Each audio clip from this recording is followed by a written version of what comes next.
방금 보신 영상은 예멘 정부군이 AT-1K 현궁 대전차 미사일을 운용하는 모습을 찍은 겁니다. 현궁은 우리 대한민국에서 자체적으로 개발한 보병용 휴대용 미사일로 보신 것처럼 피격 대상이나 지점을 먼지만 남게 할 수 있는데요. 최근 현궁이 실전에서 운용된 여러 영상이 인터넷 등을 통해 공개되면서 대반격을 위해 러시아군의 전차에 맞설 수단이 필요한 우크라이나가 현궁에 지대한 관심을 보이고 있는 것으로 전해졌습니다. 도대체 현궁에 무엇이 우크라이나군의 마음을 사로잡았는지 지금부터 여러분께 보여드리겠습니다. 지난 주말 우크라이나 전선에서 활동해온 것으로 잘 알려진 러시아의 용병 집단 바그너 그룹이 쿠데타를 일으켜 전 세계의 이목을 끌었는데요. 많은 이들의 기대와 달리 블라디미르 푸틴 대통령을 몰아내지 못하고 그룹의 수장인 예부게니 프리고진을 비롯해 바그너 그룹 구성원 상당수가 러시아를 떠나는 형태로 마무리되었습니다.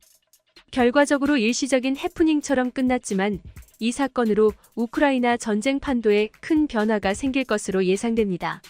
말씀드렸듯 바그너 그룹이 우크라이나 전선의 러시아군 전력에서 차지하는 비중이 컸기에 이들이 러시아군에 있을 수 없게 되었다는 건 곧 대규모 전력 이탈이나 마찬가지인데요. 거기다 그런 핵심 전력이 푸틴에게 등을 돌렸다는 사실 자체가 푸틴을 중심으로 한 러시아 정부의 군 장악력이 땅에 떨어졌다는 걸 시사합니다. 안 그래도 이미 전선에서 오랫동안 고전을 면치 못하고 있었던 러시아군 입장에서는 마른 하늘에 날벼락이 따로 없습니다.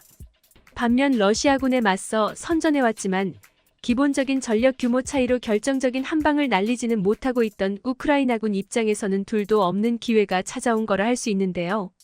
이에 이전부터 미국 등 서방 국가들의 무기 지원을 요청해왔던 우크라이나는 F-16 등의 전투기나 에이테크스 탄도 미사일 등 전면적 대반격에 필요한 무기들을 지원해 줄 것을 각국에 재차 요청하고 있습니다.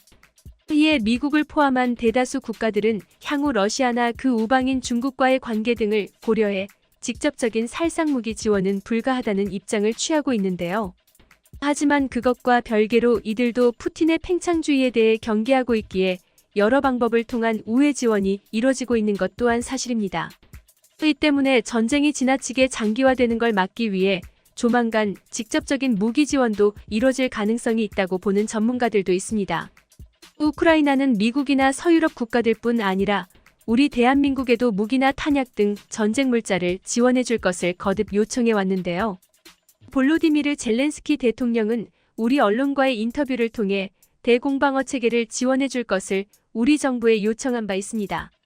이 때문에 지난달 올레나 젤렌스카 대통령 영부인이 방한한 것에 대해서도 무기 지원 요청이 목적이 아닌가 하는 추측이 있었는데요. 국방부는 젤렌스카 여사가 요청한 건 지뢰 탐지 및 제거 장비, 구급 후송 차량 등 비살상 장비지 살상 무기가 아니라고 선을 그었지만 최근 우크라이나의 행보를 생각하면 괜히 그러한 추측들이 나온 건 아닙니다. 이와 같이 우크라이나는 서방 국가 및 친서방 국가들의 각종 지원을 요청하고 있지만 가장 필요로 하는 건 따로 있는데요. 바로 러시아의 전차 군단에 저항할 대전차 병기입니다. 비록 연료 부족 등 각종 문제로 인해 일개 농부한테도 노획당하는 등 여러 굴욕을 당해 이제는 웃음거리처럼 되었지만 제대로 운용만 할 수 있다면 러시아군의 전차는 여전히 가장 위협적인 전력인 건 틀림없는 사실인데요. 한때는 세계 최강국 미국에도 맞섰던 러시아의 전차도 옴짝달싹 못하게 만들 무기가 다름 아닌 대한민국에 있습니다. 그게 바로 영상 초반에 보여드린 현궁. 현궁은 주로 보병들이 갖고 다니면서 쓰는 장비지만 발사대 등이 갖춰지면 장갑차 등 차량에도 장착해서 쓸 수 있는 등 범용성이 큰데요. 차량이 없거나 이용할 수 없는 상황이라도 미사일과 발사관 등 주요 구성 요소 및 탄까지 다 합쳐도 무게가 13kg이라 인력만으로도 휴대가 용이합니다. 대표적인 동종 무기인 제블린이 조준기만 해도 6.4kg의 미사일과 발사관 무게까지 합하면 실질적으로는 무려 22.3kg 정도에 달해 휴대용임에도 혼자서는 갖고 다니기 힘든 것과 대조적인데요. 이 때문에 실제 제블린 운용 원칙이 2인 1조인 걸 생각하면 병력 운용 측면에서도 매우 효율적입니다. 사거리는 2.5km로 현 개량형 기준 사거리가 4km가 넘는 제블린에 비해 짧고 수출을 위해 개량한 것도 3km에 그친다는 단점이 있기는 하지만 저희는 평지가 적어 사거리가 길어도 실질적인 효용성이 없는 국내 환경에 맞춰 제작되어서인데요. 주 비교 대상인 제블린도 처음 나왔을 때는 비슷한 사거리였고 이미 사거리를 늘리기 위한 연구가 한창 진행 중인 것까지 고려하면 시간이 지나면 충분히 해결 가능한 문제입니다. 그리고 제블린에 비해 상대적으로 짧은 사거리에도 불구하고 우크라이나를 비롯해 여러 나라가 현궁에 관심을 보이는 이유가 있는데요. 순수한 병기로서의 파괴력은 제블린보다 크다는 게 실전을 통해서 입증되었기 때문입니다. 저희는 비공식적이긴 하지만 현궁이 수출된 사우디아라비아가 개입하고 있는 예멘 내전을 통해 확인된 사실인데요. 사우디군 및 그들의 지원을 받고 있는 예멘 정부군 관계자들에 따르면 현궁으로 관통 가능한 전차 장갑 두께는 최대 900mm, 이 수치대로라면 최대 800mm로 알려진 제블린을 뛰어넘는 것은 물론 현재 지구상에 실존하는 거의 모든 전차를 날려버리는 게 가능합니다. 실제 예멘 현지 전장에서 현궁을 운용하는 걸 찍은 영상들만 봐도 그 위력이 어느 정도인지 충분히 알 수 있는데요. 그중 하나를 여러분께 보여드리겠습니다.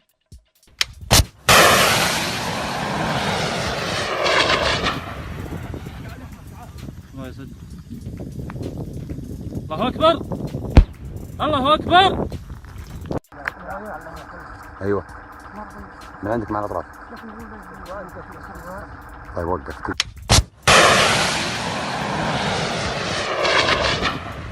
استهداف عربة مدرعة للعدو الحوثي المجوسي. 적외선으로만 봐도 현궁이 날아간 자리에 그 어떤 미동도 없이 연기만 자욱한 걸 확인할 수 있습니다. 트럭, 그것도 군용 트럭이 얼마나 크고 튼튼한지 생각하면 현궁의 위력이 어느 정도인지 알 수 있는 영상인데요. 특히 적외선 없이는 한치 앞도 분간이 어려운 어둠 속에서도 목표를 정확히 맞췄다는 점에서 현궁의 유도 성능까지 확인할 수 있습니다. 당연한 말이지만 밤에도 이렇게 위력을 발휘할 수 있으니 밝은 대낮에는 더더욱 쓰기가 용이한데요. 이번에는 보시기 편하게 낮에 현궁으로 이동하는 적 차량을 타격하는 영상을 보여드리겠습니다.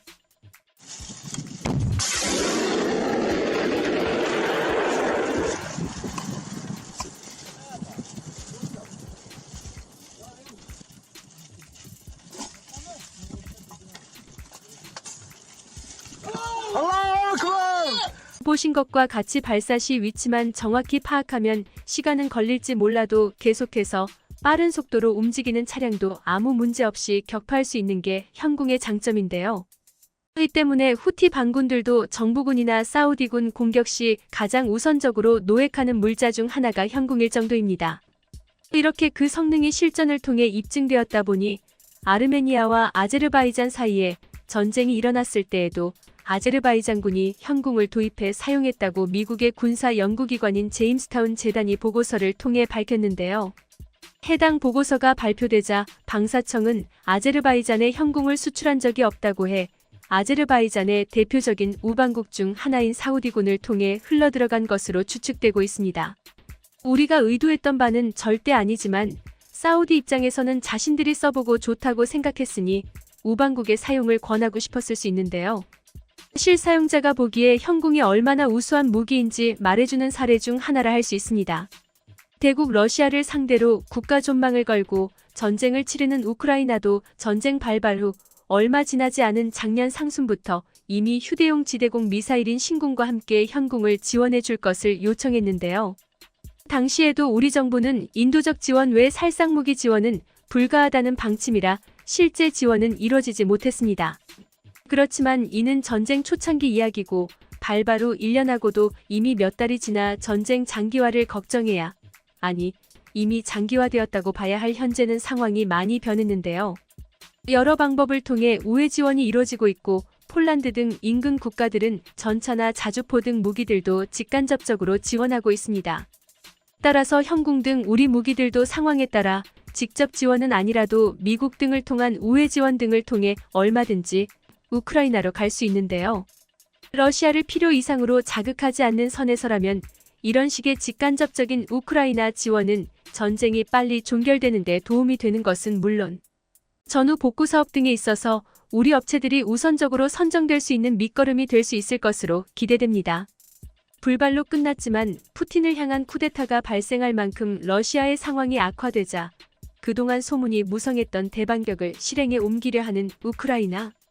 그들은 그 작전의 중심에 현궁 등 우리 대한민국의 우수한 무기들을 앞장세우려 하고 있는데요. 우리로서는 여러 문제가 걸려있는 만큼 쉽게 결정지을 수 없는 사안이지만 그만큼 우리 방산 기술력이 세계적으로도 우수성을 인정받고 있음을 말해줍니다.